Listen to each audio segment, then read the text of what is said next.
क्या आपने कभी सोचा है कि अचानक पूरी दुनिया की स्टॉक मार्केट ऐसे मोड़ पर आ गई है जहां लोग दिमाग से नहीं बल्कि इमोशंस से निवेश कर रहे हैं।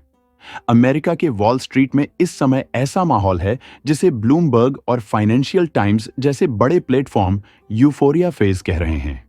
यानी ऐसा दौर जब इन्वेस्टर्स को ऐसा लगता है कि अब तो सिर्फ मुनाफा ही मुनाफा है, घाटे का कोई सवाल ही नहीं। कंपनियां करोड़ों डॉलर के डिविडेंड बांट रही हैं, शेयर रिकॉर्ड हाई पर पहुंच चुके हैं और लोग बिना रिसर्च के लाखों डॉलर के ट्रेड कर रहे हैं।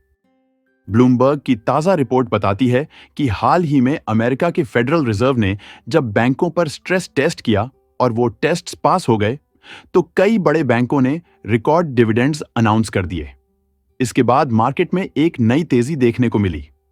नास्डैक, S&P 500 जैसे इंडेक्स लगातार नए हाई बना रहे हैं। हर दिन मार्केट में बुलिश सेंटिमेंट बढ़ता जा रहा है। लेकिन असली सवाल यह है, क्या यह तेजी टिकेगी या फिर यह वही काम बिफोर द स्टॉर्म वाली स्थिति है जिसमें लोग ये मान लेते हैं कि अब तो मार्केट कभी गिरेगा ही नहीं। अब बात करें भारत की, तो यहां हालात उतने ही दिलचस्प हैं, शायद और भी ज्यादा। जबकि अमेरिका में इंस्टीट्यूशनल इन्वेस्टर्स यानी बड़े बड़े फंड और बैंक्स ज्यादा डोमिनेट करते हैं, वहीं भारत में इस बार गेम बदला है। इंडियन रिटेल इन्वेस्टर्स यानी आम लोग फ्रंट फुट पर खेल रहे हैं और सिर्फ खेल ही नहीं रहे बल्कि बिल्कुल एग्रेसिव बैटिंग कर रहे हैं। ब्लूमबर्ग की एक एक्सक्लूसिव रिपोर्ट के अनुसार 2025 के शुरुआती महीनों में ही भारतीय रिटेल इन्वेस्टर्स ने करीब 42,000 करोड़ से ज्यादा की इन्वेस्टमेंट की है, वो भी इक्विटी मार्केट में। ये रकम छोटी नहीं है, ये वो कैपिटल है जो आम परिवारों ने अपनी सेविंग्स से निकाला है। कुछ ने एफडी तोड़ी है, कुछ ने म्यूचुअल फंड्स बंद किए हैं और कई तो ईएमआई तक रोककर मार्केट में पैसे झोंक रहे हैं। लेकिन जरा रुक कर सोचिए, ये फाइनेंशियल मैच्योरिटी है या बस भीड़ का असर? कहीं ऐसा तो नहीं कि लोग सिर्फ FOMO, fear of missing out के कारण इन्वेस्ट कर रहे हैं? ऐसा लग रहा है कि अगर अभी पैसे नहीं लगाए तो शायद जिंदगी में कभी पैसा बन ही नहीं पाएगा। और इसी डर से लोग बिना एनालिसिस के ट्रेड कर रहे हैं। आईपीओ की बात करें तो हर नए इश्यू में ओवर सब्सक्रिप्शन हो रहा है।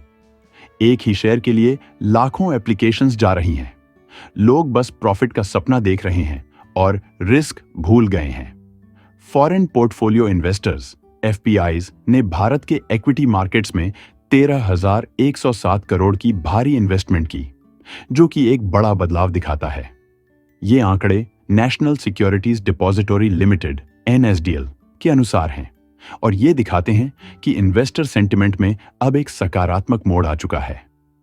इस तेज निवेश की शुरुआत सोमवार को हुई और शुक्रवार को इसका चरम देखने को मिला, जो ये साफ दर्शाता है कि अब इंस्टीट्यूशंस का भरोसा भारत की आर्थिक दिशा पर फिर से बन रहा है। जून महीने के अंत तक कुल मिलाकर 8,09,15,515 करोड़ का नेट एफपीआई इनफ्लो दर्ज किया गया है, जो कि पिछली तिमाही की सुस्त चाल की तुलना में एक जबरदस्त टर्नअराउंड है। इसके पीछे की सबसे बड़ी वजह क्या रही?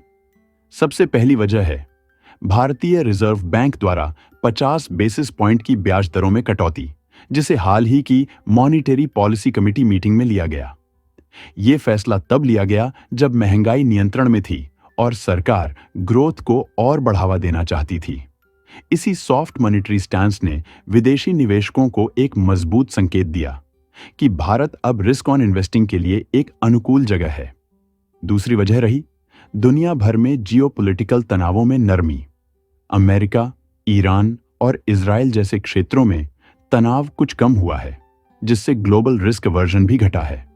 इसका सीधा असर यह हुआ कि इन्वेस्टर्स अब फिर से इमर्जिंग मार्केट्स जैसे भारत की ओर रुख कर रहे हैं, जहां ग्रोथ के ज्यादा मौके हैं।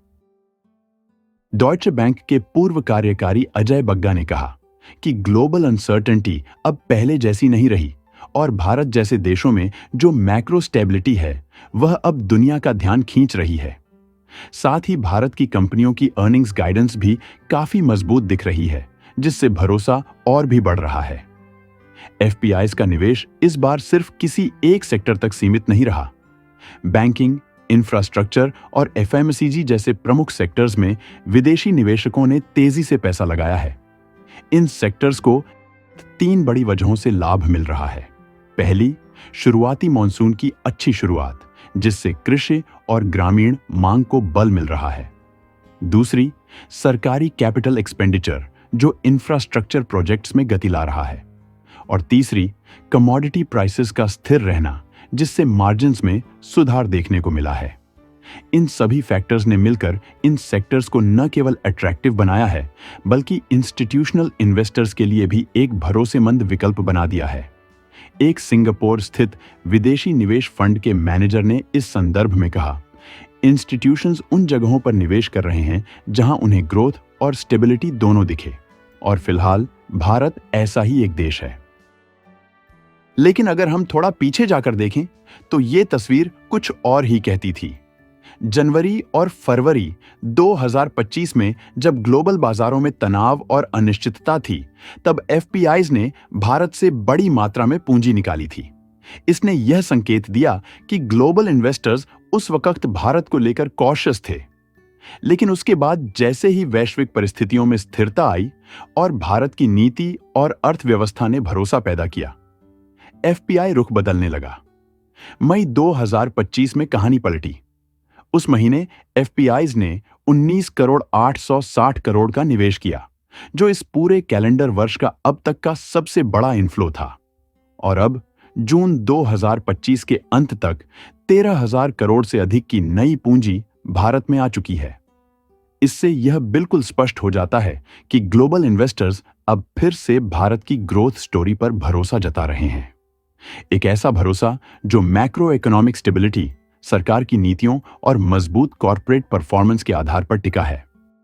आरबीआई का सपोर्ट, ग्लोबल रिस्क का घटना और भारत की स्ट्रॉन्ग फंडामेंटल्स, ये सब संकेत दे रहे हैं कि आने वाले समय में मार्केट में अपॉर्चुनिटीज होंगी। लेकिन साथ ही ये भी जरूरी है कि हम रिटेल इन्वेस्टर्स भी बिना प्लानिंग के इस मोमेंटम का हिस्सा न बने। इंस्टीट्यूशंस की तरह हमें भी स्ट्रेटजी, डाइवर्सिफिकेशन और पेशेंस की जरूरत है। अब असली सवाल आता है, क्या यह सही समय है इतना पैसा लगाने का? जब दुनिया के बड़े निवेशक खुद सतर्क हैं, जब वॉरेन बफेट जैसे लोग कैश होल्ड कर रहे हैं और नए डील्स पर बहुत सोच समझकर आगे बढ़ रहे हैं, तब एक आम आदमी का इतनी तेजी से पैसा लगाना एक खतरे की घंटी हो सकता है। हाल ही में चीन ने ब्याज दरों में कटौती की है और बैंकों को ज्यादा पैसे देने की छूट दी है। इसका मकसद साफ है, कंपनियां ज्यादा लोन लें, लोग ज्यादा खर्च करें और देश की अर्थव्यवस्था में दोबारा जान डाली जाए। इस नीति का असर दिखना शुरू हो गया है।